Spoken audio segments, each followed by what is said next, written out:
அறிஞர் அண்ணா அவருடைய கல்லூரி பேராசிரியர்களான வரதராஜன், வேங்கடசாமி அவர்களின் அரசியல் பேச்சால் ஈர்க்கப்பட்டு நீதி கட்சியில் இணைந்து செயல்பட்டார். நீதி கட்சி பிரிட்டிஷ் ஆட்சியை ஆதரிப்பவர்களாகவும் இருந்தார்கள். பிராமணர் அல்லாதோரை அரசு பணியில் அமர்த்தும் பணியை செய்தார்கள் மற்றும் கல்வியை பரவலாக்கினார்கள். ஆனாலும் நீதி கட்சியோட பல தலைவர்கள் நில உடைமைதாரர்களாக இருந்தாங்க.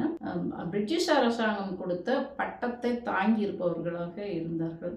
அறிஞர் அண்ணாவுக்கு நீதி கட்சியில் இருக்கும்போது ராஜாக்கள், நில உடைமைதாரர்கள், கணவான்கள் போன்ற பெரும் பணக்காரர்களோடு பழகும் வாய்ப்பு ஏற்பட்டாலும் பிராமணர் அல்லாதோருக்கான கட்சி நீதி கட்சியை தவிர வேறு எதுவும் இல்லாததால அந்த கட்சியில இணைந்து செயல்பட்டார். அதே காலகட்டத்தில் சுயமரியாதை இயக்கம் துவங்கி நடத்திய தந்தை பெரியார் அவர்கள் ஏழை எளிய மக்களுக்கு, சாமானிய மக்களின் குரலாக சமூக நீதி, சமத்துவம், பெண் விடுதலை என்ற கருத்தியலை முன்வைத்து அவர் சுயமரியாதை இயக்கம் நடத்தியதால் தந்தை பெரியாரையே அவர் தன்னுடைய தலைவராக தேர்வு செய்தார். இன்று அறிஞர் அண்ணாவின் 117வது பிறந்த நாளில் அவரின் புகழ் ஓங்குக என்று வாழ்த்தி மகிழ்வோம்.